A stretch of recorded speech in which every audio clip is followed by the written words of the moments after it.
Hello everyone, welcome back to our channel. आज की video में डिस्कस करेंगे सेकंड पार्ट सिगमंड फ्रॉइड की थ्योरी का। फर्स्ट पार्ट हमने डिस्कस कर लिया है। अगर अभी तक वो आपने वीडियो नहीं देखी है तो आप देख सकते हैं, लिंक आपको डिस्क्रिप्शन बॉक्स में मिल जाएगा। फर्स्ट पार्ट में जो भी पॉइंट हमने डिस्कस किए थे उन्हें जल्दी से रिवाइज कर लेते हैं और सेकेंड पार्ट की डिस्कशन जो है वो स्टार्ट करते हैं। फर्स्ट पार्ट में हमने सिगमंड फ्रॉइड की थ्योरी के बेसिक कॉन्सेप्ट देखे थे और two model that is topographic model और स्ट्रक्चरल मॉडल जो है वो डिस्कस किया था। आज की वीडियो में हम डिस्कस करेंगे psychosexual stages of development. Psychosexual stages जो डेवलपमेंट की सिगमंड फ्रॉइड ने दी थी, आज उनके बारे में डिटेल में बात करेंगे और किस तरह से इससे रिलेटेड एग्जाम में क्वेश्चन बन सकते हैं वो भी डिस्कस करेंगे। तो चलिए स्टार्ट करते हैं आज की सेकेंड पार्ट को। सिगमंड फ्रॉइड ने डेवलपमेंट की कितनी स्टेजेस दी हैं, तो वो है 5 स्टेजेस जो हैं वो डेवलपमेंट की दी गई हैं। इनके अकॉर्डिंग जो कोर एस्पेक्ट होता है किसी भी पर्सन की पर्सनैलिटी का, वो 5 साल की उम्र तक ही डेवलप होता है और लाइफ टाइम वो अनचेंज रहता है। फिर फर्स्ट स्टेज कौन सी है, आपको पहले तो ये याद रखना है कि 5 स्टेजेस हैं और उनके नाम क्या क्या हैं। जैसे 5 स्टेजेस हैं तो फर्स्ट स्टेज कौन सी है, सेकंड कौन सी है, उनको सीरियल वाइज जो है वो आपको याद रखना है। ऐसे नहीं आप कंफ्यूज हैं कि फर्स्ट स्टेज जो है वो आप थर्ड पे याद करें। जैसे फर्स्ट स्टेज ओरल स्टेज है तो आपको पता होना चाहिए कि फर्स्ट स्टेज जो है वो ओरल स्टेज है और ये कब तक रहती है। मीन्स जब बच्चे का जन्म होता है तब से लेकर ये 1.5 साल तक ये स्टेज चलती है। माउथ जो है इसमें मेन सोर्स होता है प्लेजर का। ये बात आप इम्पोर्टेंट याद रखोगे हर स्टेज में कि प्लेजर का जो है वो सोर्स क्या रहेगा। फर्स्ट स्टेज में जो कि ओरल स्टेज है, इसमें मेन सोर्स रहेगा प्लेजर का बच्चे के लिए माउथ।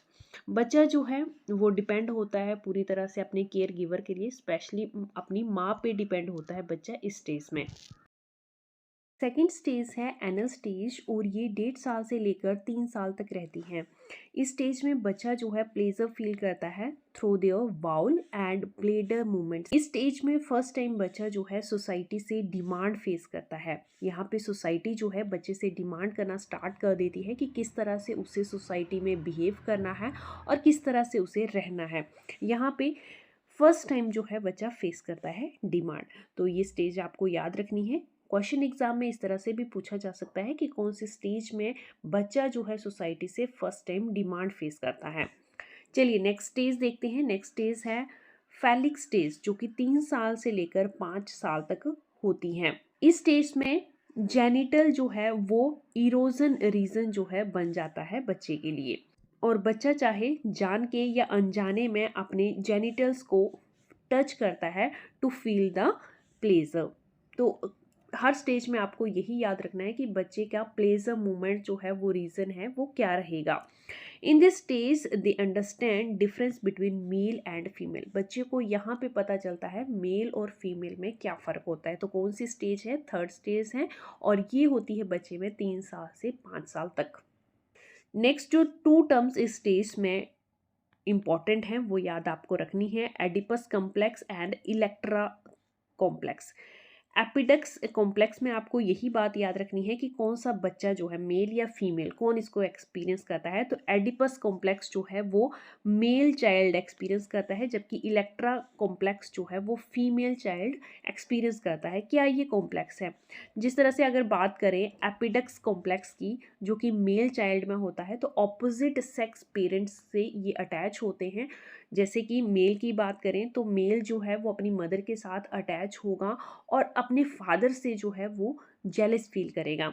और इलेक्ट्रा कॉम्प्लेक्स में जो गर्ल चाइल्ड होगी वो अपने फादर से अटैच होगी और मदर से जो है वो जेलस फील करेगी। तो यही जो कॉम्प्लेक्स है आपको याद रखने हैं और इसी स्टेज में पर्सनैलिटी जो है वो फॉर्म हो जाती है completely. According to Sigmund Freud जो है 5 साल तक पर्सन की पर्सनैलिटी का कोर एस्पेक्ट जो है वो डेवलप हो जाता है और उसके बाद जो है उसकी personality through out the life जो है वो सेम रहती है। तो थर्ड स्टेज तक जो है बच्चे की पर्सनैलिटी डेवलप होती है, किसी भी पर्सन की पर्सनैलिटी डेवलप होती है और थर्ड स्टेज में ही ये कंप्लीटली फॉर्म हो जाती है।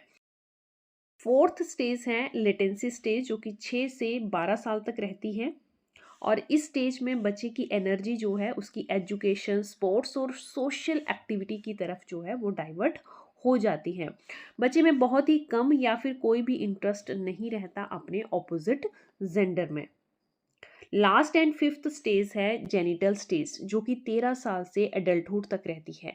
इस स्टेज में सेक्सुअल एनर्जी जो है बच्चों में दोबारा आ जाती है। इम्पॉर्टेंट है, लास्ट स्टेज है और यहीं पे सेक्सुअल एनर्जी रिटर्न होती है पर्सन में, तो इम्पॉर्टेंट हो जाती है उसी पॉइंट ऑफ व्यू से। तो आपको हर स्टेजेस के नाम याद रखने हैं और उनका टाइम पीरियड जो है वो बहुत इम्पॉर्टेंट है याद रखना। क्या उसमें स्पेशलिटी है हर स्टेज में, डेवलपमेंट कहाँ तक सिगमंड फ्राइड के द्वारा बताई गई है, तो थर्ड स्टेजेस तक बताई गई है। उसके बाद जो उन्होंने कहा है कि पर्सनैलिटी फुली फॉर्म्ड हो जाती है और पर्सन की पर्सनैलिटी उससे आगे जो है वो सेम रहती है।